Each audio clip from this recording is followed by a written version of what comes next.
breathe yourself to listen the truth with curiosity. নমস্কার বন্ধুরা, আমি অনুপম।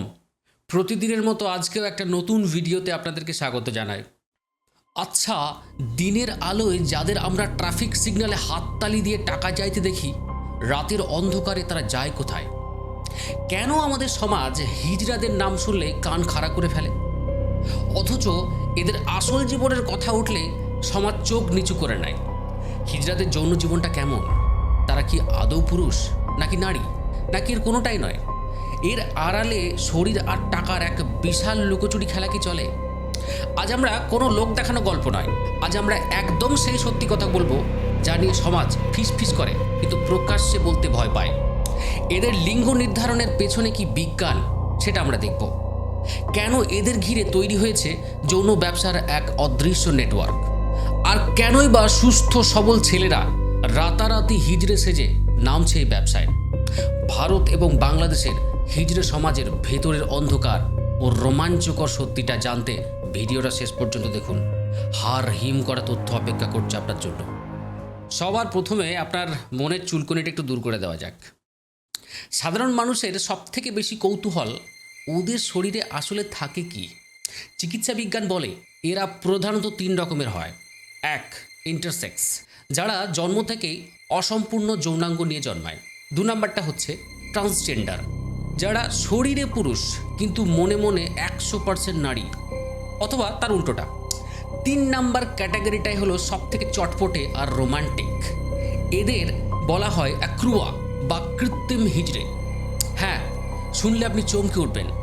আমাদের সমাজে এমন হাজার হাজার মানুষ আছেন যারা জন্মগতভাবে পুরোপুরি সুস্থ পুরুষ, কিন্তু কেবল একটা অদ্ভুত ব্যবসার চক্করে পড়ে তারা নিজেদের পুরুষত্বকে বিসর্জন দিয়ে হিজড়ে সেজে বসে আছেন। কিন্তু কেন? কেউ কি নিজের শরীর নিয়ে এমন চরম খেলাটা খেলবে? উত্তরটা লুকিয়ে আছে রাতের অন্ধকারের এক নিষিদ্ধ বাজারে। দিনের বেলা সমাজ এদের ছোঁয়া বাঁচিয়ে চলে, বাসের সিট পর্যন্ত ছাড়তে চায় না। কিন্তু একটা চরম এবং তেতো সত্যি কি জানেন? রাতের অন্ধকারে আমাদের এই সমাজের একটা বড় অংশের পুরুষদের ভিড় জমে এদের ডেরায়। হিজড়ে সম্প্রদায়ের একটা বড় অংশের উপার্জনের প্রধান উৎস হয়ে দাঁড়িয়েছে গোপন যৌন ব্যবসা বা সেক্স ওয়ার্ক।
কেন সাধারণ মানুষ এদের কাছে যায়?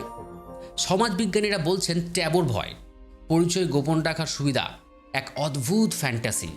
আর এই চাহিদাকে পুঁজি করেই তৈরি হয়েছে এক শ্রেণীর নকল হিজড়েদের সিন্ডিকেট।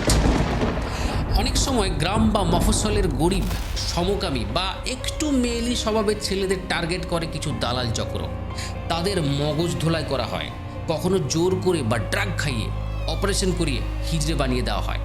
কারণ একটা হিজড়ে রূপ ধরতে পারলে ট্রাফিক সিগন্যালে ভিক্ষা করেই লক্ষ লক্ষ টাকার ব্যবসা। আর এই পুরো ব্যবসাটার রিমোট কন্ট্রোল থাকে ডেরার গুরুদের হাতে। এটা একটা এমন চক্র যেখানে একবার ঢুকলে বেরোনোর রাস্তা চিরকালের মতো বন্ধ হয়ে যাবে। প্রকৃতির খেয়ালে ইন্টারসেক্স হয়ে জন্মালো, তার অপরাধটা কি? যখন একটা পরিবার জানতে পারে তাদের সন্তান বাকিদের মতো নয়, তখন তার প্রথম প্রতিক্রিয়াটা হয় লজ্জা। পাড়া প্রতিবেশী জানলে কি বলবে? মেয়ের বিয়ে হবে কি করে? এই ভয়ে নিজের বুক খালি করে বাবা মা নিজের সন্তানকে তুলে দেয় হিজড়ে গুরুর হাতে। রক্তের সম্পর্ক রাতারাতি বদলে যায় টাকার সম্পর্কে। ঘর ছাড়ার পর এদের নতুন পরিবার হয় হিজড়ের দিদি বা গুরুর কাছে। এরা নিজেদের মধ্যে মা বোন মাসির সম্পর্ক তৈরি করে নেয়। কিন্তু যতই নকল পরিবার হোক, নিজের মায়ের হাতের রান্না, বাবার বকুনির অভাব কি মেটে না।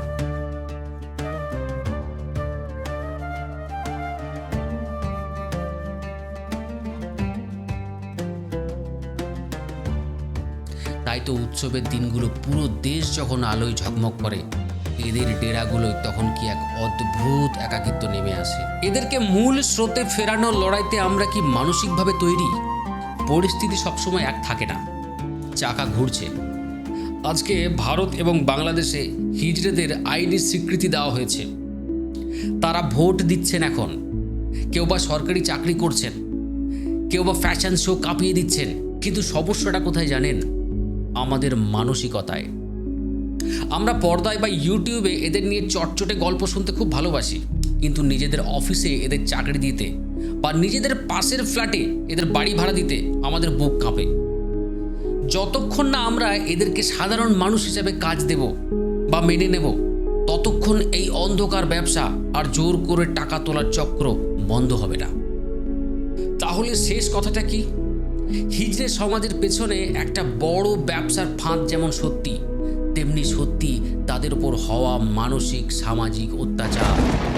তারা প্রকৃতির ভুল হোক বা সমাজের তৈরি চক্রের শিকার, দিনের শেষে তারাও তো আমাদেরই মতো রক্ত মাংসের মানুষ। তাদেরও খিদে পায়, তাদেরও শরীর আছে, মন আছে। পরের বার ট্রেনে বা রাস্তায় এদের দেখলে খেপিয়ে মজা নেওয়ার আগে একবার ভেবে দেখবেন, ওদের জায়গায় আপনি বা আপনার চেনা যদি কেউ থাকতো কেমন লাগতো। আপনার কি মনে হয় এই অন্ধকার ব্যবসা বন্ধ করার উপায়টা কি? কমেন্ট বক্স খোলা আছে, কমেন্ট করুন। ভিডিওটি ভালো লাগলে লাইক আর সাবস্ক্রাইব করুন, বন্ধুদের সাথে শেয়ার করুন, আর এই আলোচনাটা শুরু করুন আজ থেকে। দেখা হচ্ছে পরের ভিডিওতে। ততক্ষণের জন্য সাবধানে থাকুন, সুস্থ থাকুন। নমস্কার।